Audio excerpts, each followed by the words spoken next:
नाचणी ही खूपच पौष्टिक आणि हेल्दी धान्य आहे। याच्यामध्ये कॅल्शियम भरपूर प्रमाणात असतात, त्याच्यामुळे आपली हाडे मजबूत राहतात। यात फायबर जास्त असल्यामुळे पचनक्रिया सुधारायला तर मदत होतेच आणि आपलं पोट जास्त वेळ भरलेलं राहतं। त्याच्यामुळे आज जो आपण नाश्ता बनवणार आहोत ना, हा तुम्ही नाश्ता म्हणून सुद्धा खाऊ शकता किंवा मुलांना डब्यात सुद्धा देऊ शकता। आणि उन्हाळ्यात तर नाचणीचा आपल्या आहारात समावेश केलाच पाहिजे। मध्यम आकाराच्या बाउलने अर्धा बाउल इथे मी नाचणीचं पीठ घेतलेलं आहे आणि अर्धा बाउल रवा घेतलेला आहे। रव्यामुळे आपला हा नाश्ता कुरकुरीत होण्यास मदत होते। एक छोटा कांदा बारीक कट करून त्याच्यासोबतच बारीक कट केलेला कोबी आणि एक बीट मी छोटा होता तो किसून घेतलेला आहे। मूठभर कोथिंबीर बारीक कट करून घालायची। आलं लसूण हिरवी मिरची आपल्याला ओबडधोबड अशी बारीक कट करून एक चमचाभर घालायची। आवडीनुसार कोणत्याही भाज्या तुम्ही याच्यामध्ये घालू शकता।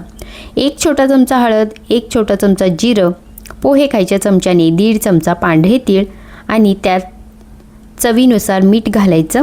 ज्या बाउलने आपण नाचणीचं पीठ घेतलं होतं त्याच बाउलने एक बाउल भरून इथे मी पाणी घेतलेलं आहे।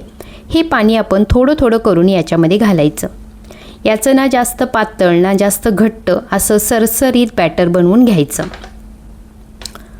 नाचणीचा ग्लायसेमिक इंडेक्स कमी असल्यामुळे आपल्या शरीरात साखर लवकर वाढत नाही, त्याच्यामुळे डायबेटिक असलेल्या लोकांसाठी तर ती उत्तम मानली जाते। नाचणी खाल्ल्यामुळे ऊर्जा तर मिळतेच आणि शरीरसुद्धा तंदुरुस्त राहण्यास मदत होते, म्हणून आपण नाचणीचा आपल्या आहारात समावेश केला पाहिजे।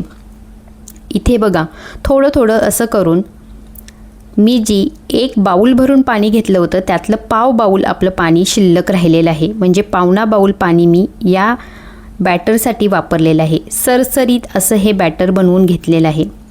गॅसवरती तवा गरम करायला ठेवला, त्याच्यावरती मी 1 चमचाभर तेल सोडलेलं आहे।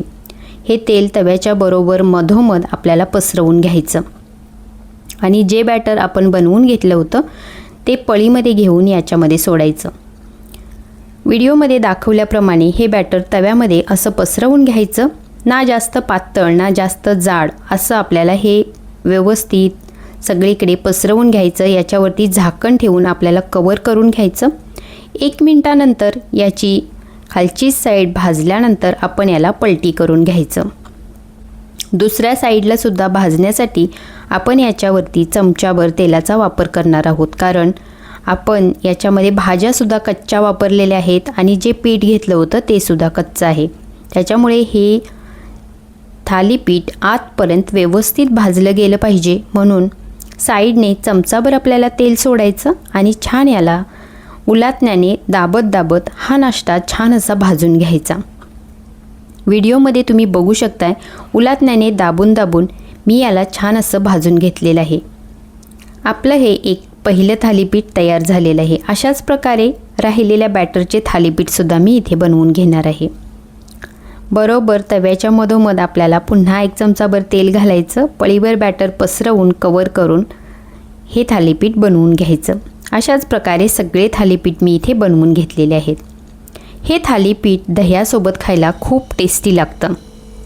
दह्यामध्ये थोडासा हिरव्या मिरचीचा ठेचा घालून खाल्लं तर अजूनच याची टेस्ट वाढते आणि हे थालीपीठ गरमागरम खायला तर टेस्टी लागतंच, पण गार झाल्यावर सुद्धा ते तितकंच टेस्टी राहतं, म्हणून तुम्ही मुलांच्या डब्यात सुद्धा हे देऊ शकता। उन्हाळ्यात तर एकदा तरी माझ्या सांगण्यावरून हे थालीपीठ नक्की ट्राय करा। अशाच नवनवीन रेसिपीसाठी माझ्या चॅनलला सबस्क्राईब करायला विसरू नका आणि तुमची एक छानशी कमेंटसुद्धा मला प्रोत्साहन द्यायला पुरेशी असते, म्हणून कमेंटसुद्धा करा। भेटूया नेक्स्ट रेसिपी।